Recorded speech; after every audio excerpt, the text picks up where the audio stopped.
Ini sosisnya enak Mana bisa banget. Ini bisa nggak lo orang beli nih? Bisa. Gampang ya. Lanjut. Perkenalkan, kami dari kelompok 3 ingin mempresentasikan tentang Mengelola kinerja dan mutu.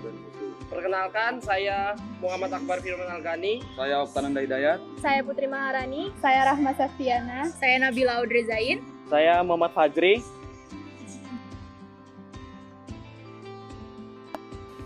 Pengertian kontrol. Kontrol merupakan pengawasan, pemeriksaan, dan pengendalian.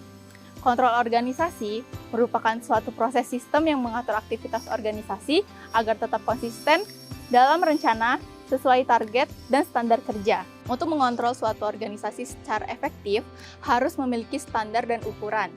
Perusahaan tidak harus selalu menjadikan pengawasan kinerja keuangan sebagai dasar, namun harus mengukur standar lainnya seperti kepuasan pelanggan, keuntungan, dan lain-lain. Kartu skor berimbang adalah sistem kontrol manajemen kompresif yang menyeimbangkan ukuran keuangan tradisional dengan ukuran layanan pelanggan, proses bisnis internal, dan kemampuan organisasi untuk belajar dan tumbuh. Mode kontrol umpan balik. Membangun tujuan strategis terbagi menjadi 4. Yang pertama, membangun standar kinerja. Yang kedua, mengukur kinerja yang ada. Yang ketiga, membandingkan kinerja dengan standar. Yang keempat, lakukan tindakan korektif. Langkah-langkah kontrol umpan balik. Yang pertama, membangun standar kinerja. Yang kedua, mengukur kinerja yang ada. Yang ketiga, membandingkan kinerja dengan standar. Yang keempat, melakukan tindakan korektif. Aplikasi untuk anggaran. Yang pertama, kontrol anggaran. Satu metode yang paling sering digunakan dalam kontrol manajemen adalah proses pembuatan target untuk pengeluaran organisasi, mengawasi hasil dan membandingkan dengan anggaran yang ada dan membuat perubahan jika perlu. Yang kedua, pusat tanggung jawab. Departemen unit apapun yang ada dalam organisasi di bawah pengeluaran seorang pengawas yang bertanggung jawab atas aktivitas departemen atau unit tersebut. Anggaran yang biasa digunakan. Yang pertama itu anggaran biaya, yang kedua anggaran pendapatan, yang ketiga anggaran kas, dan keempat anggaran modal.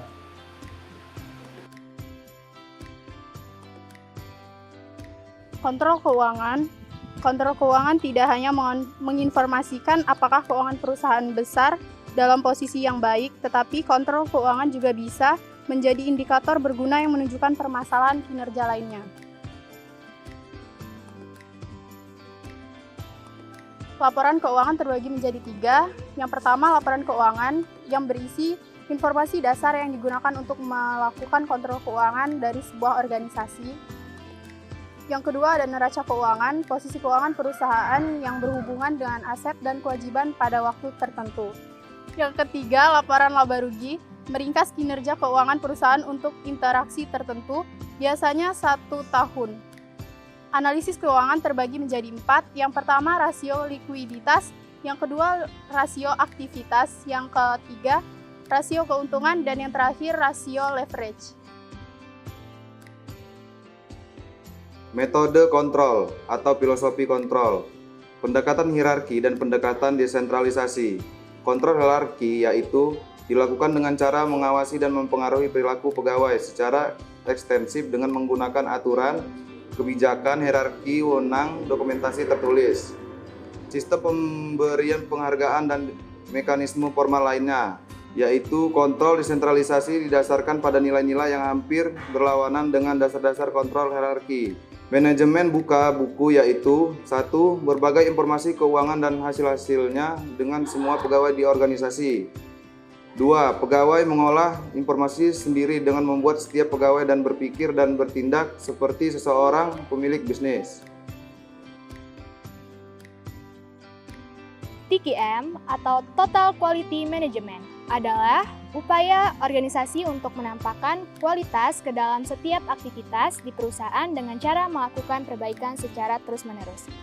Teknik-teknik TQM. Yang pertama, siklus kualitas atau quality circle. Yang kedua, tolak ukur atau benchmarking. Yang ketiga, Six Sigma. Yang keempat, pengurangan siklus waktu atau cycle time. Yang keenam, perbaikan terus-menerus atau continuous improvement. Faktor-faktor kesuksesan TKM dibagi menjadi dua. Ada faktor positif, yaitu yang pertama, tugas-tugas yang ada menuntut pegawai yang berketerampilan tinggi. TKM berguna untuk memperkaya pekerjaan dan memotivasi pegawai. Yang ketiga, keterampilan memecahkan masalah ditingkatkan untuk semua pegawai.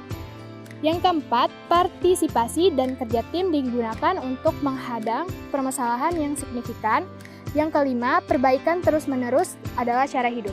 Faktor negatifnya, yang pertama, eksentasi manajemen biasanya tinggi. Yang kedua, manajer tingkat menengah, mereka tidak puas jika kehilangan wewenang. Yang ketiga, para pekerja tidak puas dengan beberapa aspek kehidupan organisasi. Yang keempat, pemimpin serikat pekerja tidak diikutsertakan dalam diskusi kendali mutu. Yang kelima, manajer menunggu inovasi besar dan dramatis. Sistem pertambahan nilai ekonomi. 1. Laba operasional bersih perusahaan dikurangi biaya modal yang diinvestasikan pada aset nyata perusahaan. 2. Dapat membantu manajer dalam mengambil keputusan yang berbiaya efektif. Sistem pertambahan nilai pasar menambahkan dimensi lain karena MVA mengukur kalkulasi pasar saham. 2. Berarti perusahaan telah meningkatkan nilai modal yang dipercayakan padanya dan karenanya menciptakan keuntungan bagi pemegang saham. Pembiayaan berbasis aktivitas. 1. Mengalokasikan biaya di seluruh proses bisnis. 2. Memberikan gambaran yang lebih akurat dari biaya berbagai produk dan layanan. 3. Berupaya untuk mengenali segala macam aktivitas yang dibutuhkan untuk menyediakan barang dan jasa. Tata kelola perusahaan mengacu pada sistem tata kelola organisasi sehingga kepentingan para pemegang saham perusahaannya terlindungi. Sekian presentasi dari kami akhiri. Wassalamualaikum warahmatullahi wabarakatuh.